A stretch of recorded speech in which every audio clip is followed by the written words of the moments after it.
सर्वप्रथम सर्वांना श्री स्वामी समर्थ. स्वामी महाराजांच्या कृपेने तुमच्या सर्व चांगल्या इच्छा पूर्ण होत ही स्वामींचरणी प्रार्थना करते आणि आजच्या व्हिडिओला सुरुवात करते. गुरुर ब्रह्मा गुरुर विष्णू गुरुर्देव महेश्वरा गुरुर साक्षात परब्रह्म तस्मै श्री गुरुवे नमः. गुरुपौर्णिमा ही गुरु शिष्याच्या नात्याचे, प्रेमाचे आणि आदर्शाचे प्रतीक मानले जाते. गुरुवर प्रेमाचा, आदरांचा, भक्तीचा वर्षाव करून त्यांच्या कृपेस, आशीर्वादास प्राप्त करण्याचा हा दिवस म्हणजे शुभ पुण्यदायी योगच आहे. सर्व विद्या, वेद, पुराणे यांचे माहेरघर, मूळ स्तोत्र, आद्य गुरु म्हणून महर्षी व्यास यांचे स्थान अनन्यसाधारण आहे. म्हणून गुरुपौर्णिमेस व्यास पौर्णिमा असे म्हणून सुद्धा ओळखले जाते. बघा, अशा महत्त्वपूर्ण तिथीस व्यासांचे, गुरुजनांचे, आध्यात्मिक गुरूंचे पूजन केले जाते. या दिवशी आपल्या आईवडिलांचे पूजन केले जाते. त्यांच्याकडून गुरुमंत्र, दीक्षा, शिक्षण घेतले जाते. गुरूंबद्दल श्रद्धा, कृतज्ञता व्यक्त करण्याचा हा दिवस म्हणजे गुरुपौर्णिमेचा शुभ दिवस असतो. तर गुरुपौर्णिमा येत्या 29 जुलै 2026 बुधवार रोजी आलेली आहे. गुरुपौर्णिमा म्हणजेच आषाढ पौर्णिमा, व्यास पौर्णिमा म्हणून सुद्धा या पौर्णिमेला ओळखलं जातं. तर पौर्णिमा प्रारंभ होत आहे 28 जुलै मंगळवार रोजी सायंकाळी 6:18 ही पौर्णिमा तिथी प्रारंभ होत आहे आणि 29 जुलैला बुधवार रोजी रात्री 8:04 ही पौर्णिमा तिथी समाप्त होत आहे. उदय तिथीनुसार गुरुपौर्णिमा 29 जुलैला बुधवार रोजी आपण साजरी करणार आहोत. सुंदर सोन्यासारखा दिवस आहे आपल्या गुरु माऊलींची. आपल्याला या दिवशी छान अशी सेवा करायची आहे. सर्वांना सकाळी लवकर उठा. अगदी ब्रह्ममुहूर्तावर उठता आलं ना तर आवर्जून उठा. महिलांनो, दादांनो, जी पण सेवा कराल ना, खूप सुंदर सोन्यासारखं फळ आपल्याला मिळणार आहे. तर गुरुपौर्णिमेला आंघोळीच्या पाण्यात एक वस्तू टाकायची आहे. तर तुम्हाला थोडंसं गंगाजल असेल तर गंगाजल आंघोळीच्या पाण्यात जरूर अवश्य टाका. चिमूटभर हळद टाकली तरीही चालेल आणि बारीकसा तुकडा तुमच्याकडं तुरटीचा असेल तर आवर्जून तुम्ही प्रत्येकाने, अगदी लहान लेकराला सुद्धा हा उपाय करू शकता. काही मानसिक, शारीरिक त्रास असतील, कुणाची नजरबाधा झालेली असेल, पौर्णिमा तिथी ही मोठी पौर्णिमा आहे, तर या दिवशी आंघोळीचा उपाय सर्वांनी करा. थोडं गंगाजल टाका, चिमूटभर हळद टाका आणि बारीकसा तुकडा, थोडी तुरटी तुम्हाला आंघोळीच्या पाण्यात टाकायची आहे. तुमचा चंद्र, कुंडलीतील चंद्र मजबूत होईल आणि ज्या व्यक्तीचा चंद्र मजबूत असतो त्याचं मन स्थिर राहतं नेहमी आणि त्याला ऐश्वर्य, सुख, समृद्धी प्राप्त होते. म्हणून गुरुपौर्णिमेला आंघोळीचा हा उपाय सर्वांनी करा. महिलांना अवश्य करा. चांगले अनुभव तुम्हाला तुमच्या आयुष्यात येतील. गुरुपौर्णिमेच्या दिवशी उंबरठ्यावर महिलांनो हळदीचं लेपन अवश्य करा. गोमूत्र आणि हळद एकत्र करा आणि उंबरठ्यावर लेपन अवश्य करा. उंबरठ्याची हळद, कुंकू, फुलं, अक्षता वाहून पूजा करायची आहे. दोन्ही वेळेला आपल्या उंबरठ्याजवळ मुख्य दाराशी दिवे जरूर लावा. तेलाचे लावा, तुपाचे लावा, नियम नाही, पण मुख्य दाराशी दिवे जरूर लावा. तुळशी माऊलीची सुद्धा याच दिवसापासून चातुर्मास सुरू होत असतो. खरा आषाढी एकादशीपासून चातुर्मास सुरू होतो, पण पौर्णिमा तिथीपासून चातुर्मास, संन्यासींचा चातुर्मास याच दिवसापासून सुरू होत असतो. तर तुळशी मातेची सुद्धा या दिवशी पूजा करायची आहे. एक दिवा तुम्हाला तुळशीजवळ तुपाचा लावायचा आहे. तुळशीला हळदी, कुंकू, फुलं, अक्षता वाहून तुळशी माऊलीची छान पूजा करा. ओम नमो भगवते वासुदेवाय नमः या मंत्राचा जप किमान 21 वेळा करा आणि तुळशी समोर हात जोडून तुमच्या मनातील इच्छा तुम्हाला बोलायची आहे आणि तुपाचा दिवा तुळशीजवळ लावा. छोटी रांगोळी काढता आली तर मुख्य दाराशी सुद्धा काढा. तुळशीजवळ काढा. रांगोळीची हळदी, कुंकू वाहून पूजा करायची आहे. त्याचबरोबर घराजवळ जर उंबराचं झाड असेल तर उंबराच्या झाडाजवळ जायचं आहे. पाण्यात थोडंसं दूध टाका, चमचाभर, चिमूटभर साखर टाका आणि ते दूध आणि साखर मिश्रित पाणी तुम्हाला उंबराच्या झाडाला अर्पण करायचं आहे. मुळाशी उंबराच्या झाडाजवळ प्रत्येक आईने, प्रत्येक दादांनी एक दिवा गाईच्या तुपाचा फुलवात जरी घेऊन गेला एखाद्या मातीच्या पंतीत चालेल. आता तूप नाही, तेलाचा लावला चालेल, पण दिवा प्रज्वलित करणं खूप महत्त्वाचं आहे.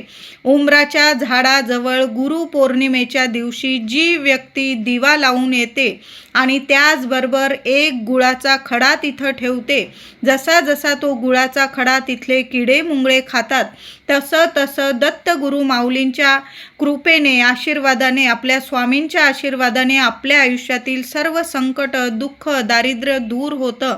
7 जन्मांचा पितृदोष नष्ट होतो आणि भरभरून प्रगती आपल्याला मिळते, सुख समृद्धी मिळते, घरात शुभ मंगल गोष्टी घडून येतात, आपल्याला हवी तशी प्रगती मिळते. म्हणून प्रत्येकाने उंबराच्या झाडाची ही सेवा आवर्जून करा. एक दिवा लावा, गुळाचा खडा ठेवा, नमस्कार करा. तिथं बसून जर तुम्हाला उंबराच्या झाडाखाली बसायला जागा असेल, तुमच्या घराजवळ जर झाड असेल ते, आणि तुम्हाला बसायला आसन घेऊन बसायला जागा असेल, तर गुरुचरित्रातील 14वा अध्याय उंबराच्या झाडाखाली बसून जरूर पठण करा. खूप सोन्यासारखे अनुभव येतील तुम्हाला. नाही जमलं तर श्री स्वामी समर्थ, श्री स्वामी समर्थ, अवधूत चिंतन श्री गुरुदेव दत्त, जो मंत्र आवडतो 21 वेळा जपा. एक माळ जपला तुम्ही चालेल, पण उंबराच्या झाडाची सेवा आवर्जून करा. उंबराला महिलांनो तुम्हाला हळदी कुंकू नेता आलं तर हळदी कुंकू, फुलं, अक्षता वाहून उंबराच्या झाडाची पूजा करा. थोडं पाणी दूध अर्पण करा, एक दिवा लावून द्या, गुळाचा खडा अर्पण करा, मनातली इच्छा बोला आणि उंबराच्या झाडाला या दिवशी स्पर्श आवर्जून करा. बघा, साक्षात दत्तगुरु महाराज स्वामी आपल्याला दर्शन देतील. गुरुपौर्णिमेच्या दिवशी सकाळीच देवांना छान अभिषेक करून पूजा करायची आहे. देवघरातील देवांना या दिवशी गाईच्या दुधाने अभिषेक करा. महिलांनो, दादांनो, थोडंसं गाईचं दूध घेऊन या आणि गाईच्या दुधाने अभिषेक करायचा आहे. प्रथम पाण्याने, नंतर पुन्हा दुधाने, पुन्हा स्वच्छ पाण्याने छान अशी मूर्ती स्वच्छ पुसून घ्यायची आहे. देवघरात स्थापन करायची आहे.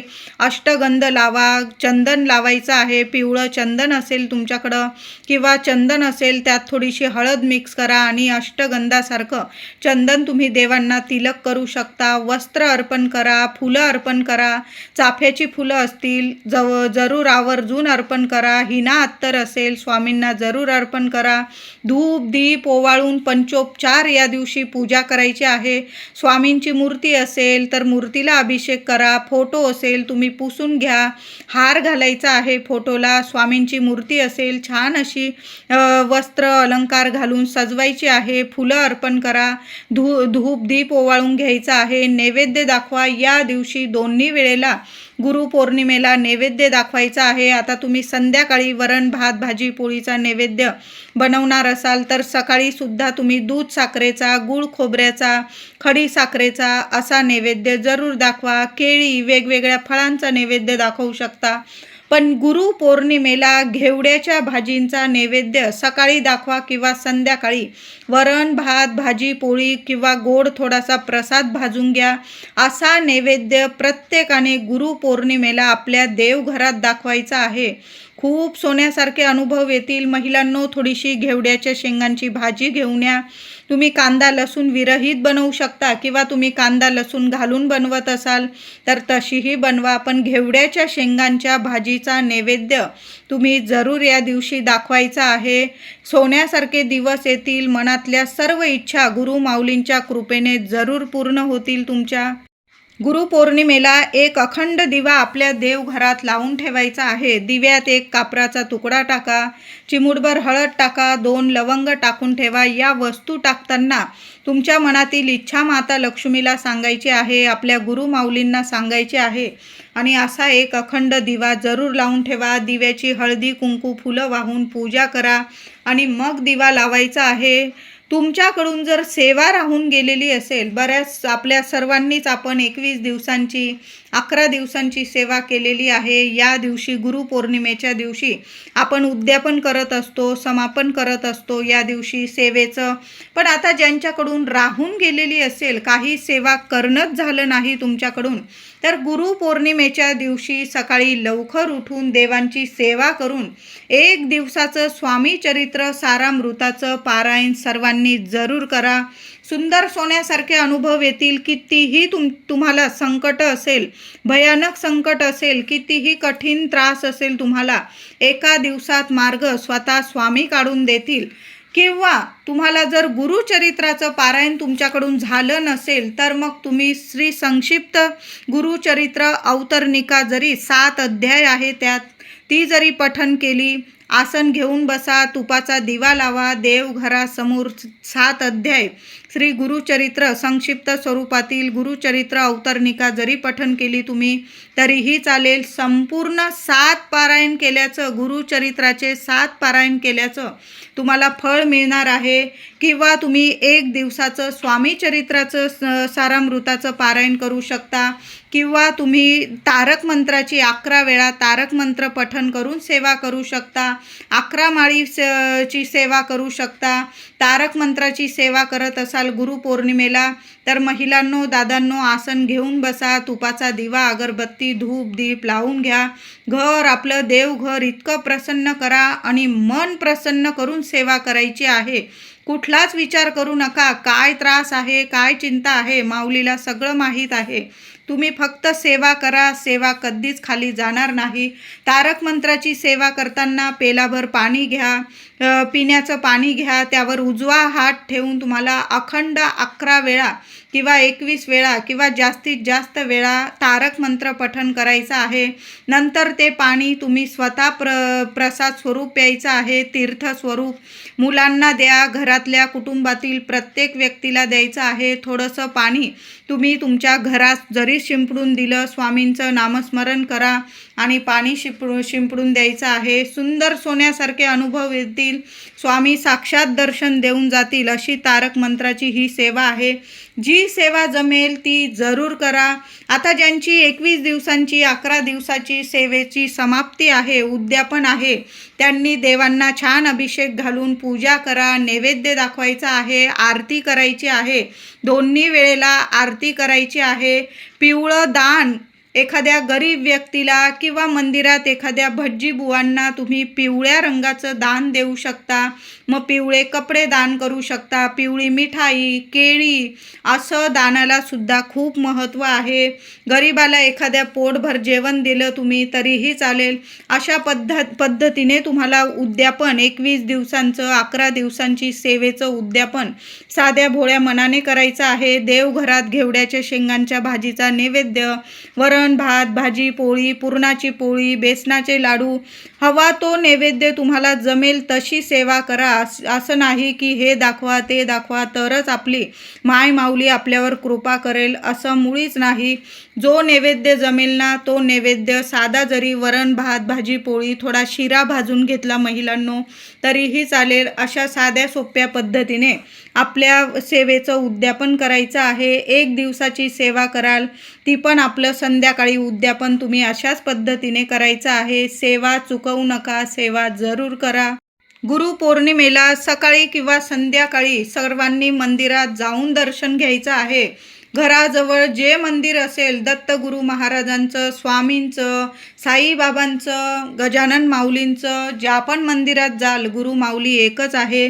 मंदिरात जाऊन एक नारळ बरोबर घेऊन जा. तुम्हाला जो नैवेद्य चढवायचा आहे, अर्पण करायचा, तो बरोबर घेऊन जा. दोन्ही हातात नारळ धरायचा आहे, त्यावर थोडी खडी साखर ठेवा, थोडी फुलं घ्या चाफ्याची आणि तुम्हाला तुमच्या मनातील इच्छा स्वामींना सांगायचं आहे. माऊली, तुम्ही माझे गुरु आहात, जे काही सेवा झालेली आहे माझ्याकडून कबूल करून घ्या आणि आयुष्यभर सेवा करण्याचं मला म्हणजे सेवा करण्याची माझी इच्छा झाली पाहिजे. माझं मन नेहमी सेवेत असलं पाहिजे. कुणाचं पण भलं करण्याची इच्छा माझी असली पाहिजे. कधीच कुणाचं वाईट होणार नाही याची मी पण काळजी घेईल आणि माझी काळजी स्वामी तुम्ही घ्या, असं साध्या भोळ्या मनाने बोलून घ्या. गुरु माऊलींना गुरुपद द्यायचं आहे. म्हणजे आपले तुम्ही जर आजपर्यंत कधीच गुरु बनवलं नसेल कुणाला तर या दिवशी जरी बनवलं तुम्ही, एक नारळ अर्पण करून स्वामी माऊलींना आपण शिष्य आहोत स्वामींचे, माऊली आपली गुरु आहे. एक नारळ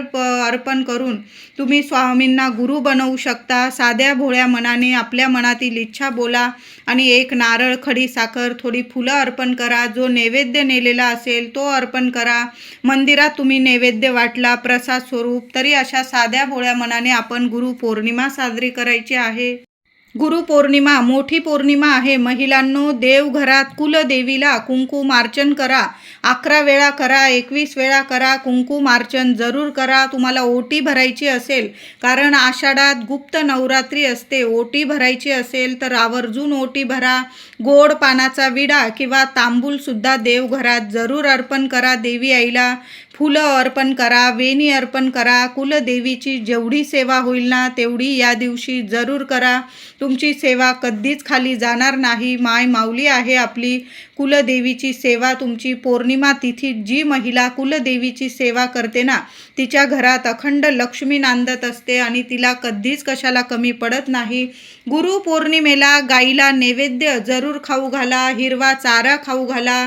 पुरणाची पोळी, बघा, पुरणाची पोळी खाऊ घाला किंवा तूपगूळ लावून ताजी चपाती गाईला नैवेद्य खाऊ घालायचा आहे. घराजवळ कुत्रे असतील, श्वान, या दिवशी ताजी चपाती कुत्र्यांना सुद्धा खाऊ घाला. शिळं अन्न चुकून सुद्धा खाऊ घालू नका. गुरुपौर्णिमेच्या दिवशी चुकून सुद्धा कुणाची निंदा नालस्ती करू नका. तसं तर या गोष्टी कधीच करू नये, पण अशा शुभ तिथींना या गोष्टींची काळजी, हे नियम जरूर पाळावे. कुणाचीच निंदा नालस्ती करू नका. कुणाला कमी लेखू नका. कुणाचा अपमान होईल, कुणाच्या डोळ्यात पाणी येईल आपल्यामुळे, कुणाला त्रास होईल, या गोष्टी तर चुकून सुद्धा करू नका. आपल्या माय माऊलींना, स्वामींना, दत्तगुरु माऊलींना सर्व प्रिय आहे. प्रत्येक जीव प्रिय आहे. म्हणून सर्वांचा मान ठेवायचा आहे. सर्वांचा मान सन्मान केला तर आपल्याला अवश्य मान सन्मान या जगात मिळत असतो. तर गुरुपौर्णिमेच्या दिवशी मांसाहार, मद्यपान होणार नाही, याची सुद्धा सर्वांनी काळजी घ्यायची आहे. त्याचबरोबर बऱ्याच लोकांना असा प्रश्न पडतो की जे लोक मांसाहार करतात मग त्यांनी स्वामी सेवेत यावं का नाही?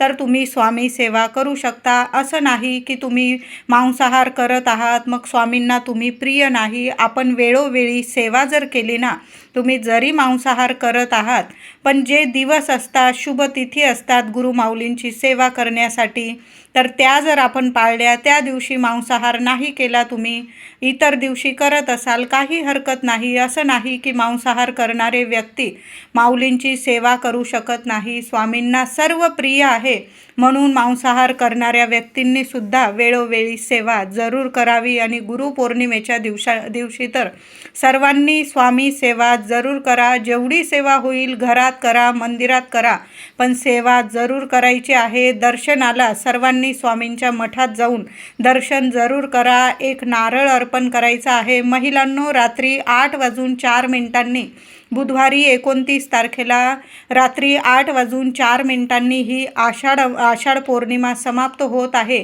तर पौर्णिमा समाप्तीच्या आधी देवघरात कुलदेवीची सेवा आवर्जून करा. देवी आईला कुंकुमार्चन करा. विड्याची पानं अर्पण करा. वेणी अर्पण करा. फुलं अर्पण करा. त्याचबरोबर गोड तुम्ही काही नैवेद्य बनवलेला असेल तर आपण देवांना दाखवणारच आहोत. देवी आईची तुम्हाला ओटी भरायची असेल तर आवर्जून या दिवशी भरायची आहे.